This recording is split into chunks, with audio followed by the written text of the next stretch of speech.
কেসের তো ঠিকানা নেই। প্রায় 15-20টার উপরে কেস আছে।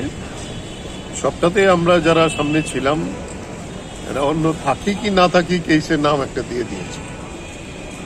তারা বলছে যে আমরা নাকি বেআইনিভাবে মিটিং মিছিল করেছি। মানুষের স্বার্থে আইন আর বেআইন আমরা বুঝি না। কোভিড পরিস্থিতির মধ্যেও শাসক দল, তাদের নেতারা, মন্ত্রীরা, এমনকি মুখ্যমন্ত্রী সমস্ত আইন কারণ তোয়াক্কা না করে তারা মিটিং মিছিল করছে।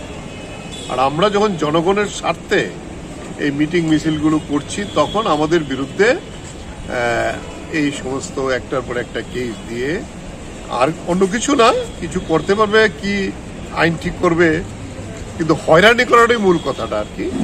যে আমাদের এমনিতে পারছে না, জনসমর্থন আমাদের বাড়ছে, মিটিং মিছিলের লোক বাড়ছে, ওদের লোক কমে যাচ্ছে, তাই আমাদেরকে কোনো না কোনোভাবে সেখানে হয়রানি করে আমাদের দমাতে পারে কিনা, এটাই হলো শাসক দলের লক্ষ্য। এবং এখানে যে শাসনটা চলছে ভারতবর্ষে, এবং এখানে আমরা স্বাধীনতার 75তম বার্ষিকী পালন করে এসেছি, তো ব্রিটিশের আইন থেকেও তো খারাপ। ব্রিটিশের সময় মানুষ কথা বলতে পারত, ব্রিটিশের সময় বিচার আদালত এগুলোর মধ্যে একটা স্বচ্ছতা ছিল। এখন এগুলি সব জায়গাতে শাসক দলের পুতুলের জায়গাতে চলে গেছে। সেই জায়গায় দাঁড়িয়ে আমরা ফাইট করে যাব, মানুষ আমাদের সঙ্গে আছে। বিষয়টা হচ্ছে বিভিন্ন সময়ে জনগণের দাবি, জনগণের সমস্যা নিয়ে যখনই আমরা আন্দোলনে নামি তখনই লক্ষ্য করা যায় যে দাবি পূরণের ক্ষেত্রে, সমস্যা সমাধানের ক্ষেত্রে এই সরকারের আগ্রহ না থাকলে বরং সমস্যাটাকে আরও বেশি বাড়িয়ে তোলার ক্ষেত্রেই তাদের ভূমিকা আছে।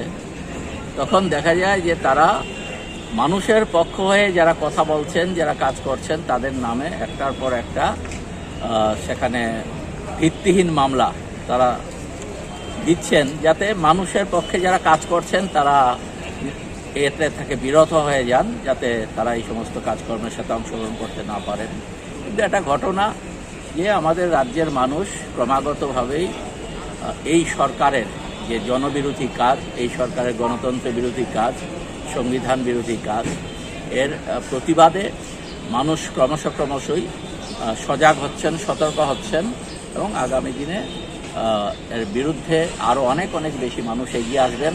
এরকম অসত্য মিথ্যার উপর ভিত্তি করে মামলা দিয়েই আমাদেরকে যেমন দমানো যাবে না, সাধারণ মানুষকেও ঘরের ভেতর আবদ্ধ করে রাখা যাবে না। মানুষ এই সরকারকে উপযুক্ত জবাব দেওয়ার জন্য ঘরে ঘরে প্রস্তুতি নিচ্ছে। মূল্য বৃদ্ধি নিয়ে আমাদের একটা আন্দোলন কর্মসূচি ছিল, পুলিশকে আগাম জানানো হয়েছিল। আমরা আইন মেনেই আন্দোলন করেছি, নিয়ম মেনেই আন্দোলন করেছি। এখন মূল্য যারা বাড়ায়, জিনিসপত্রের দাম যারা বাড়ায়, না খেয়ে মানুষ মরছে, জিনিসপত্রের দাম অসহনীয় ব্যাপার, সেটা তাদের অধিকার। এদের বিরুদ্ধে কোনো আইন প্রয়োগ হয় না, এদের বিরুদ্ধে কোনো ব্যবস্থা নেওয়া হয় না। আর যারা ক্ষতিগ্রস্ত, যারা প্রতিবাদ করে, তাদেরকে বিরুদ্ধে আইন প্রয়োগ করা হয়। এটা স্বৈরাচারী একটা রাজ কায়েম হয়েছে ত্রিপুরাতে। ভারতবর্ষ চলছে স্বৈরাচারী রাজ, এবং স্বৈরাচারী সরকারের কাছে আত্মগণতান্ত্রিক অধিকার বলতে কিচ্ছু নেই, এখানে নস্যাৎ করে দিয়েছে।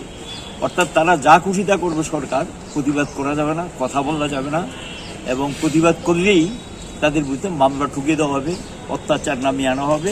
এই হলো গিয়ে তাদের গণতন্ত্রের নমুনা। তা এখন গণতান্ত্রিক অধিকার যেখানে বিপন্ন, মানুষের গণতন্ত্র যেখানে বিপন্ন, এদের কাছে আর কিছু আশা করে তো লাভ নেই। কারণ আমাদের বিরুদ্ধে এই ধরনের একটা মামলা দিয়েছেন। 8 জন আজকে আমরা উঠে এসেছি, 7 জন আগেই জামিন নিয়েছিল, আমি আজকে জামিন নিয়েছি, এবং নেক্সট একটা ডেট দিয়েছে।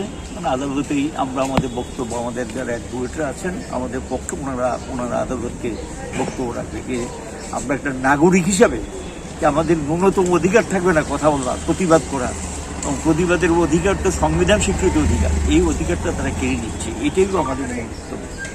জামিন বাকি 8 জনের 7 জন আগে হয়ে গেছিল গত তারিখে। আমি তখন ছিলাম না, দিল্লিতে ছিলাম অন্য একটা কর্মসূচিতে। আজকে আমি জামিন নিয়েছি, আর বাকি সবাই হাজিরা দিয়ে গেছে। নেক্সট একটা ডেট দিয়েছেন, ওই ডেট থেকে হয়তো মামলাটা শুরু হলে হতে পারে। আমাদের অ্যাডভোকেট যারা আছেন তারা বিষয়টা দেখছে। 2020 ফেব্রুয়ারি মাসে আমাদের নেতৃত্বরা দ্রব্যমূল্য বৃদ্ধির প্রতিবাদে সিটি সেন্টারে একটা প্রতিবাদ সভা ছিল। সেই সভাতে পুলিশের কথা হলো যে 144 ধারা ছিল তার ভঙ্গ করেছেন, তার জন্য একটা প্রসিকিউশন হয়েছে তাদের বিরুদ্ধে। কিন্তু যেই পুলিশ আপনারা দেখছেন, যে পুলিশের নিজের ঘর থেকে ফাইল চুরি হয়ে যায়, সেই পুলিশ বলতে পারে না।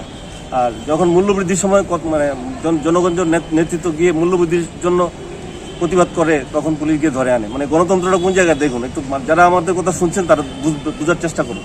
যেখানে আমাদের নেতৃত্বরা গিয়ে কথা বলছে দ্রব্যমূল্য বৃদ্ধির প্রতিবাদে, তখন পুলিশ তাদেরকে ধরছে এবং বিভিন্ন মামলা জড়িয়ে দিচ্ছে।